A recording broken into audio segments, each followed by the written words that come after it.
बिस्मिल्लाहिर्रहमानिर्रहीम। कल मैंने आपके साथ एक टॉपिक शेयर किया था अपनी वीडियो में। वो था कि अंग्रेज़ी के फ़िक्रों के उर्दू और बा मुहावरा अलग अलग मायने कैसे लिए जाते हैं। यानी ये था इंग्लिश का वर्ड, ये था उसका रियल मीनिंग और ये था उसका बा मुहावरा मीनिंग। आज मैं आपके साथ एक नॉलेज शेयर करूंगी कि अंग्रेज़ी में जानवरों के नामों की तशबीहात के इस्तेमाल की महारत को कैसे रखा जाता है। मसलन आज मैं आपको फर्स्ट एग्ज़ाम्पल के थ्रू, छोटी छोटी एग्ज़ाम्पल्स के थ्रू आपको बताऊंगी कि इंग्लिश में उसका तलफ़ुज़ कैसे होगा, उर्दू में उसका तलफ़ुज़ कैसे होगा, उसका बा मुहावरा मायने कैसे लिया जाएगा। चलें आज फर्स्ट एग्ज़ाम्पल लेते हैं। मैं लेती हूँ जी हैन पैक्ड की। हैन पैक्ड, ये मेरे पास आ गया। इंग्लिश में इसका तलफ़ुज़ और उर्दू में इसका तलफ़ुज़ जैसे कि लिखा जाता है हैन पैक्ड। और अगर इसका बा मुहावरा मीनिंग लूँ तो वो मेरे पास आ जाएगा जोरू का ग़ुलाम। ठीक है, ये आ जाएगा मेरे पास इसका बा मुहावरा मीनिंग। नेक्स्ट एग्ज़ाम्पल मैं लेती हूँ, वो मेरे पास आ जाएगी। चलें एक और लेते हैं।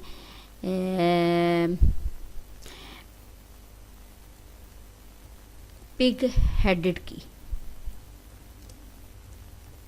पिग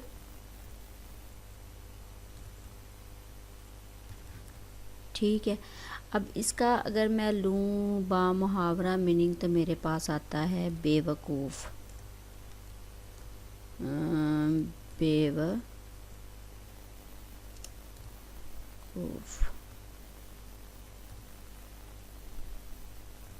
ठीक है। अच्छा जी, ये तो आ गया इसका मीनिंग, बा मुहावरा मीनिंग। अच्छा, नेक्स्ट एग्ज़ाम्पल मेरे पास आती है। चलें इंग्लिश में इसकी आ जाएगी चिकन लाफ की। सॉरी चिकन हार्टेड की। ये ले लेते हैं।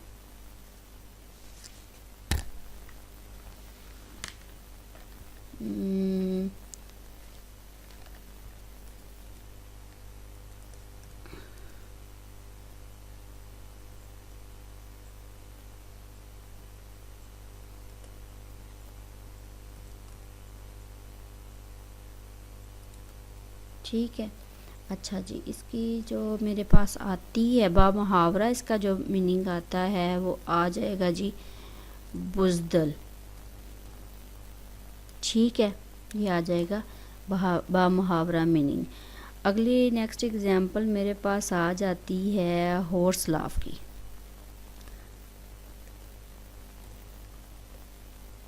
हॉर्स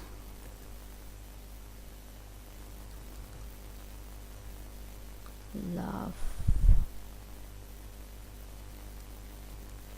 ठीक है, अच्छा जी, इसका अब मेरे पास आएगा जी। इसका अगर बा मुहावरा मीनिंग देखा जाए तो आएगा तेज़ी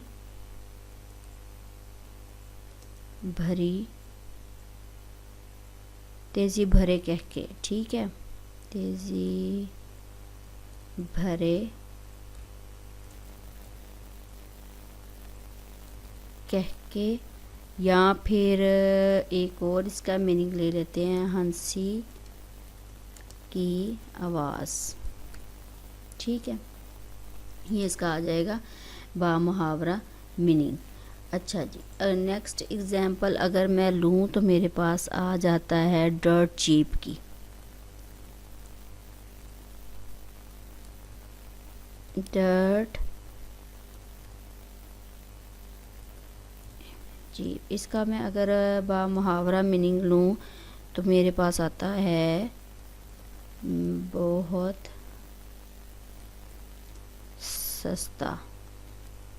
ठीक है, चलें जी, अगर लास्ट एग्ज़ाम्पल मैं लूँ तो ये मेरे पास लास्ट एग्ज़ाम्पल आ जाएगी जी क्रोकोडाइल, टीयर्स, क्रोकोडाइल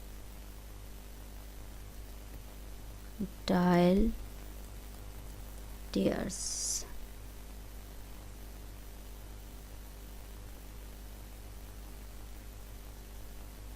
ठीक है, ठीक है, अच्छा ठीक है।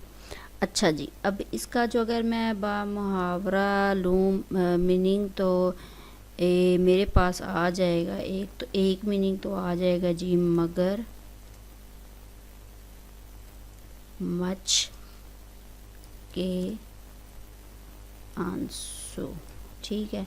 दूसरा मीनिंग मेरे पास आ जाएगा जी, झूठे आंसू भी कह सकते हैं, आंसू। थर्ड मीनिंग टसवे बहाना।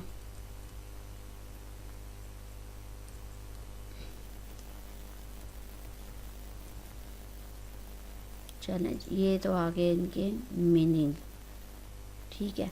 अच्छा जी, ये थी मेरी छोटी सी वीडियो कि अंग्रेज़ी में अगर जानवरों के नामों की तशबीहात का इस्तेमाल अगर हम किसी भी कन्वर्सेशन में करें, लेकिन एक किस्म की महारत हो जाती है कि ये इस इंसान की इंग्लिश काफ़ी हद तक बेहतर है। ठीक है। ये छोटी सी एग्जांपल्स थी, बहुत ही यूँ समझ लें आम सी एग्जांपल्स थी। यकीनन आपको ये अभी से याद हो गई होंगी। तो नेक्स्ट टॉपिक के साथ मैं फिर आपके साथ थोड़ा सा नॉलेज शेयर करूँगी कि किस तरह बकाया का जो नॉलेज है, किस अगली वीडियो में क्या लेकर आऊँगी। तब तक के लिए अगर मेरी वीडियो आपको अच्छी लगे तो लाइक कीजिएगा, ना भी अच्छी लगे तब भी बताइएगा, और मेरे चैनल को सब्सक्राइब कीजिएगा। अपना ख्याल रखिएगा। तब तक के लिए मुझे इजाज़त दें। अल्लाह हाफ़िज़।